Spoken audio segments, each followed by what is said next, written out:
मित्रों नमस्कार। वैसे तो मैंने मोदी जी की कुंडली का आपके सामने कई बार जो अध्ययन किया है वो आपको इस चैनल पर बहुत सारे दिख भी जाएंगे। अभी चुनाव जीतने के बाद नई सरकार में शपथ लेने के बाद मोदी जी की अब जो स्थिति बन रही है वो स्थिति पहले की तुलना में कई गुना बेहतर होती जा रही है और कहाँ कहाँ उन्हें नुकसान होगा उन सब की मैं आपसे चर्चा करूँगा। लेकिन अभी मैं बात कर रहा हूँ जिस समय में उन्होंने यात्रा करने का जो 8 तारीख को रूस गए थे। रूस गए में सबसे अच्छा तो एक गुरु गोरख पत्रा जो मुहूर्त होता है, यात्रा का ये मुहूर्त का पत्र रहता है। इसमें तिथियों के अनुसार यात्रा करने का विशेष महत्व रहता है और आषाढ़ शुक्ल तृतीया इन्होंने जो यात्रा की उस यात्रा के मायने कामना पूर्ण हो, आशा पूर्ण हो और सौभाग्य की प्राप्ति हो। और आज सौभाग्य से रूस का सर्वोच्च सम्मान मोदी जी को प्राप्त हुआ है और भारतवासियों के लिए एक गौरव की ये बात भी है कि हमारा एक सम्मान या एक ऐसे देश से हमारे संबंध बने हैं। और अभी तो दुनिया के सिनेरियो में 2014 से पहले की स्थिति थी कि हमारे लिए हर देश, कई सारे देश थे जो आंख उठाते थे, नेगेटिव चले जाते थे। लेकिन 2014 के बाद अब सिर्फ 2 ही देश बचे हैं, चीन और पाकिस्तान, जो भारत के खिलाफ अंड भगते रहते हैं और उनकी स्थिति भी यहाँ पर बहुत ख़राब है, अच्छी दोनों की स्थिति नहीं है। जहाँ भूखों मरने की कंडीशन पर पाकिस्तान पहुँच चुका है, वहीं आने वाले समय में भूखों मरने की स्थिति चीन भी निर्मित कर रहा है। और परिस्थिति चीन के भी मैंने वीडियो डाले थे, 1-2 मैं चीन के वीडियो और डालूंगा कि आने वाले समय में वहाँ क्या होने वाला है। पहले वीडियोस में मैंने बताया था चीन भूकंप से, बाढ़ से, आग से, हवाओं से इससे बड़ा परेशान होगा और आर्थिक रूप से लगातार टूटता जाएगा और देश दुनिया के दूसरे जो लोग हैं वो उससे नफ़रत करने लगेंगे और उसको अलग अलग करना शुरू कर देंगे।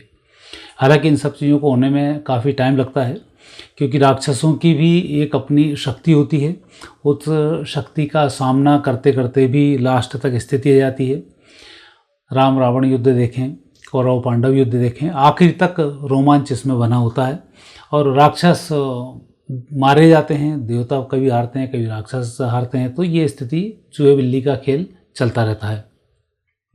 परंतु 2014 के बाद जो स्थिति बनी है वो स्थिति ये बनी है कि चीन जो एक समृद्धि को प्राप्त देश माना जाता था और जीडीपी भी उसकी बहुत अच्छी थी, साथ ही उसके यहाँ उद्योग धंधे बहुत अच्छे पल्लवित हो रहे थे, व्यापार भारत से कई गुना उसका बढ़ा हुआ था। अकेले भारत से उसकी आर्थिक इकोनॉमी आधी तो भारत से ही चलती थी, लेकिन अब उन सब चीज़ों में उसको नकेल कसनी शुरू हुई है।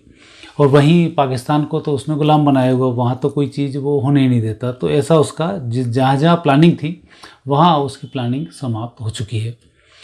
तो अब जो स्थिति है, जैसे ही मोदी जी के अब जहाँ जहाँ भी दौरे होंगे वो समस्त दौरे अब भारत का भाग्योदय ही कराते जाएंगे। हालांकि ऐसा नहीं है कि मोदी जी बड़े सुरक्षित तरीके से दौरे करते हैं। जैसे अभी मोदी जी ने अपना दौरा रूस का रखा तो हमारे यहाँ विपक्ष के नेता चले तो ये अपने उपद्रव के लिए अपने दौरे और उटपटांग हरकतें यहाँ से शुरू कर दी। कुछ के कमेंट्स तो विपक्ष के लोगों के कमेंट्स तो पुतिन के खिलाफ ही आ गए। एक देश का प्रधानमंत्री वहाँ बैठा हुआ है, इनने नेगेटिव कमेंट्स वहाँ डाल दिए, पुतिन से उन्हें झगड़ा कराने के हिसाब से इनके नेगेटिव आ गए। तो ये संकेत है कि कहीं ना कोई कहीं ना कहीं बिका हुआ है, कोई स्थिति वहाँ पर नेगेटिव चल रही है और एक स्थिति है जो कुदरत पॉजिटिव किए हुए है। नरेंद्र मोदी जी की यदि हम कुंडली देखते हैं तो चंद्र कुंडली देखते हैं, वैसे लग्न उनका जो आता है तुला लग्न है, लग्न के हिसाब से कुंडली एक अलग होती है। लेकिन यात्राओं की, भाग्योदय की, वो भविष्य की यदि कुंडली से चर्चा दूसरे के संदर्भ में की जाए तो चंद्र कुंडली से करना चाहिए। इसलिए मैं चंद्र कुंडली यहाँ पर ले रहा हूँ। वृश्चिक लग्न है, लग्न में चंद्र और मंगल विराजमान हैं। चौथे स्थान पर गुरु हैं, पंचम भाव में राहु हैं, शुक्र शनि दसम भाव में हैं, सूर्य बुध केतु ये हैं एकादश स्थान पर। और अभी इनको मंगल की महादशा शनि की अंतर्दशा है 20 अप्रैल 24 से 30 मई 2025 तक। और मंगल शनि की यहाँ जो स्थिति है वो केंद्रुम योग दोनों के बीच में बन रहा है। अब स्थिति यहाँ ये होने वाली है कि जहाँ जहाँ भी मोदी यात्राएं करेंगे, पूरी दुनिया मोदी से एक उम्मीद लगा कर रखेगी कि दुनिया जो युद्ध की तरफ जा रही है यह कैसे नियंत्रित हो। जैसे अभी आपने देखा, मोदी जी जैसे ही रूस के दौरे पे गए, तत्काल अमेरिका के राष्ट्रपति ने शांति की बात मोदी जी वहाँ पर जाकर करें, यूक्रेन युद्ध को समाप्त करने की बात करें। एक अंकल सेम ने वहाँ तत्काल उनको गुहार लगाई, या यूँ कहें कि एक मित्रतापूर्वक बात कही, या यूँ कहें कि एक उम्मीद भरी निगाह से उन्होंने बात की कि मोदी जी ऐसा कर सकते हैं। यूक्रेन भी पहले कह चुका है कि भारत ही इस युद्ध को रोकवा सकता है। जेलेंस्की ने पहले कहा था कि मोदी जी इस युद्ध को रोकवा सकते हैं। लेकिन परिस्थितियाँ, एक समय वो भी था जबकि यही यूक्रेन हमारा विरोध करता था। कई सारे देश ऐसे थे जो, जब भारत पाकिस्तान की बात, भारत में जब कश्मीर का मामला आता तो सारे देश एक तरफ नेगेटिव रूप से खड़े हो जाते थे, सिर्फ रूस को छोड़कर। चीन तो अभी भी वही राग अलापता है। डलगाम घाटी में इतने ठुकाई पिटाई होने के बावजूद अभी हमारे विपक्ष के लोग उसी दलगाम घाटी को लेकर चीन के और इन रिलेशन को लेकर कि चीन ने ज़मीन दबा दी कि लेके ये प्रोपोगंडा झूठा वूठा करते रहते हैं। कोई नई उठा खबरें ले आते हैं, जबकि 40,000 वर्ग किलोमीटर ज़मीन नेहरू जी के सामने चीन ने दबा दी, उसकी कोई बात नहीं करते हैं कि हमारे टाइम ऐसा हुआ था। चीन लाखों करोड़ों रुपए का व्यापार भारत को घाटा पहुंचाता, उसकी कोई बात नहीं करते कि हमारे से ही चीन पल्लवित हो रहा था।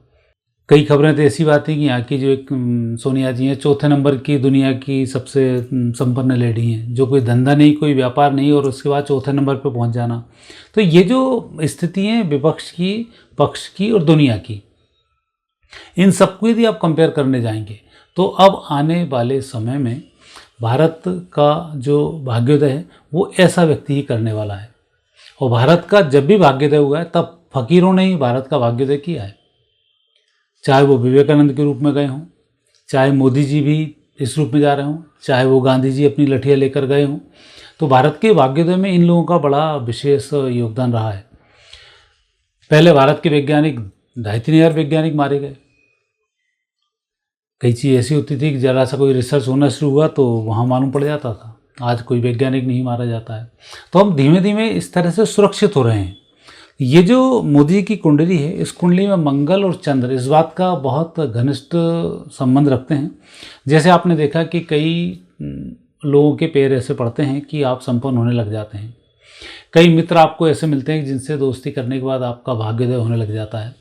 कई देश को ऐसे लोग मिल जाते हैं जिनके आते ही भारत में एक नई दिशा मिल जाती है। तो वो स्थिति अब होने लगी। अभी आप लगातार ये चुनाव देख रहे हैं।